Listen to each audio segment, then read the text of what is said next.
Olá pessoal do oitavo ano, tudo bem com vocês? Eu sou o professor Pedro e hoje teremos mais uma aula de História. Prontos?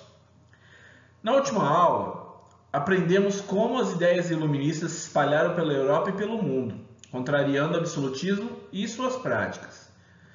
Também aprendemos sobre os principais conceitos ligados ao chamado liberalismo político. Hoje vamos aprender sobre o liberalismo econômico, que eram ideias contrárias ao mercantilismo, um modelo econômico que possibilitava grande intervenção do Estado na economia. Para acompanharem da casa de vocês, peço que abram a apostila 1, o caderno 1, no módulo 5, na página 175.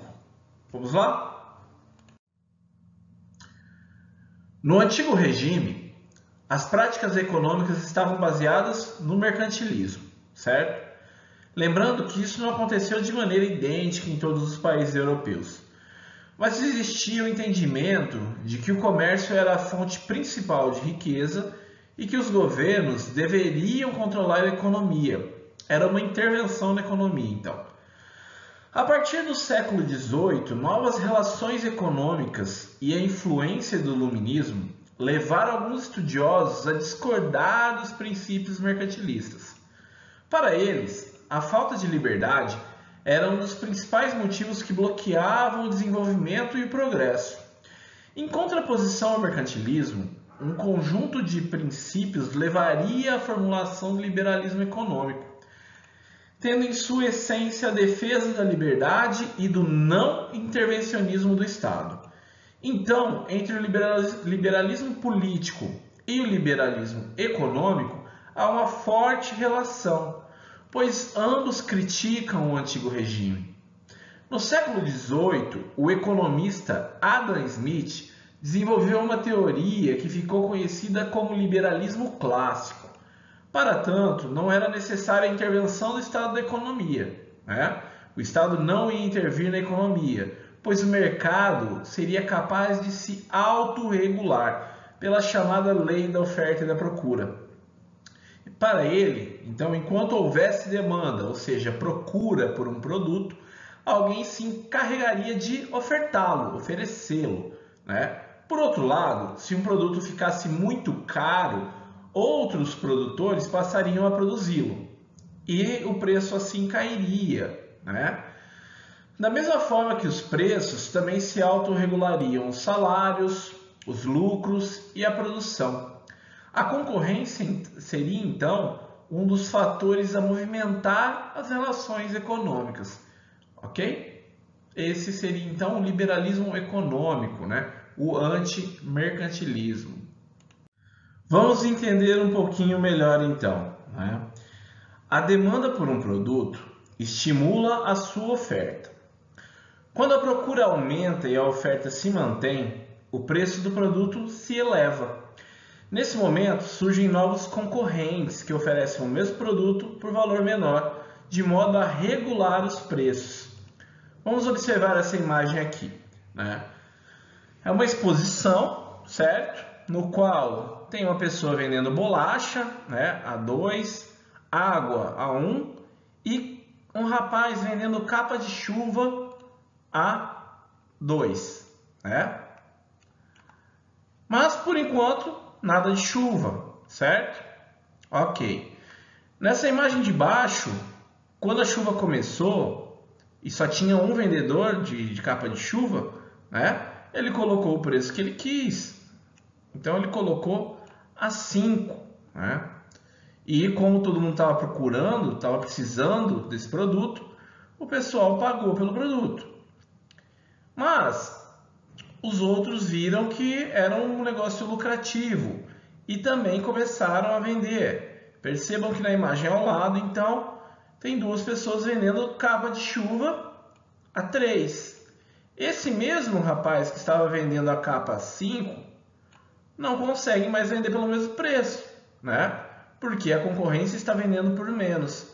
Então, ele, no último quadro, acaba, né, igualando o preço. É o que Adam Smith chamou de autorregulagem, né, do mercado, né?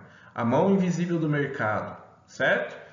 Então, essa é a chamada lei da oferta e da procura, ok? Bom, pessoal, longe do comando da economia, o Estado teria a função de responder pela segurança pública e ordem social, administrar a justiça e garantir os direitos e autonomias individuais, manutenção, proteção das propriedades e também dos contratos. Outra função do Estado seria executar grandes obras públicas, né? Só para reforçar tudo que a gente viu nas últimas aulas, o conjunto de todas as ideias iluministas contribuiu para o enfraquecimento do antigo regime, alimentando projetos revolucionários que visavam pôr fim a esse sistema. Antes de finalizar a aula, nós vamos fazer alguns exercícios juntos. Para isso, abram a apostila na página 177. Vamos trabalhar juntos no teste 1. Prontos? Bom, leia o fragmento abaixo, escrito pelo matemático e enciclopedista Jean d'Alembert, em 1757. Disse ele, né? Quando observamos atentamente o século em que vivemos, quando temos presentes os acontecimentos que se desenrolam sob os nossos olhos, os costumes que perseguimos, as obras que produzimos e até as conversas que mantemos, não é difícil constatar que houve uma notável mudança em nossas ideias, mudança que, devido à sua rapidez, promete outra maior para o futuro. Considerando o contexto em que foi escrito, o ponto de vista de Jean d'Alembert reflete a ideia iluminista de... Vamos lá, tá? Esse é um teste que trabalha efetivamente a leitura e o entendimento do fragmento, ok? Bom, a crítica das práticas de censura das monarquias absolutas que buscavam interferir na produção do conhecimento e na crítica social. B. Valorização da capacidade reflexiva do homem, quando este é guiado pela razão teológica e livre das censuras do Estado. Será? C. Valorização do desenvolvimento intelectual e da produção do conhecimento de seu tempo, destacando os avanços que já alcançados e os que estão por vir. E D. Crítica a todo o conhecimento produzido até então, aceitando somente a produção de seu tempo como saber válido. Pessoal, apesar das alternativas sinalizarem características corretas ou parcialmente corretas em relação ao iluminismo, somente a alternativa C, tá? Somente a alternativa C corresponde à interpretação adequada do texto de Jean d'Alembert, né?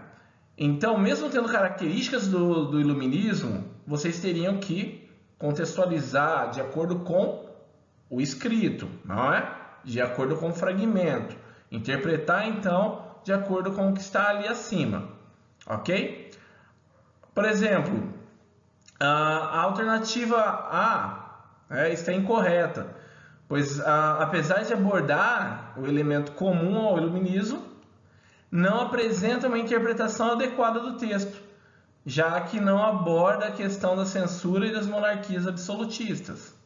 A alternativa B também é incorreta, pois distancia-se da interpretação adequada do texto, por fazer referência ao Estado, e erra ao indicar no iluminismo uma aceitação ou valorização da razão teológica, ou seja, religiosa. Ok? A prevalência de dogmas religiosos era muito criticada, essa permanência era muito criticada pelos iluministas. A alternativa D distancia-se da interpretação do texto também, pois os iluministas não negavam os conhecimentos produzidos anteriormente, mas consideravam necessária a devida verificação da validade científica deles. Então, reforçando a alternativa correta, a C, valorização do desenvolvimento intelectual e da produção do conhecimento de seu tempo, destacando os avanços já alcançados e os que estão por vir, né? É essa alternativa que tem relação com o fragmento, ok? Agora, abram na página 178, o teste 3, né? Novamente, leia o fragmento a seguir, escrito pelo economista Adam Smith. Cada homem, desde que ele não viole as leis da justiça, fica perfeitamente livre para perseguir seu próprio interesse à sua maneira, ok? E colocar sua diligência e seu capital, né, o dinheiro, o investimento, em competição com os de qualquer outro homem. De acordo com o texto, qual é a defesa do autor? Então vamos lá. A. O mercantilismo como modelo de organização econômica. Adam Smith, né, pelo que a gente percebe no texto acima, ele está criticando, né, o mercantilismo. A B também, né? A intervenção e a política de monopólio estatal, né? Ou seja, apenas um grupo participando, né, do comércio de alguns produtos, né? Então, essa intervenção e a política de monopólios, a e B, são totalmente contrárias ao liberalismo econômico, que tinha na defesa da liberdade econômica, né, um ponto de vista que era defendido pelos liberais, inclusive por Adam Smith, um de seus principais pilares, ok? Que seria a autorregulação da economia. Alternativa C, liberdade para a condução das atividades econômicas. Perfeito, né? Então, o que buscavam os iluministas? O liberalismo econômico. Liberdade para a condução das atividades econômicas, sem interferência do Estado, com a autorregulação da economia, lei da oferta e da procura. Só por garantia, vamos ver a D. Prisão para aqueles que violarem a lei da oferta e da procura? Não, é negativo. A alternativa D foge totalmente da proposta do autor do fragmento. Ok? Então, a alternativa correta, liberdade para a condução das atividades econômicas. Beleza? Então, esses dois exercícios, pessoal, serviu para que pudéssemos recapitular o conteúdo desse módulo 5. Deu para a gente relembrar alguns aspectos, né? Da enciclopédia e a forma de difundir os ensinamentos dos iluministas, as ideias. E, nesse segundo teste, um pouquinho sobre o liberalismo econômico de Adam Smith. Nessa imagem que vocês podem ver ao fundo, é uma cena típica do século das luzes.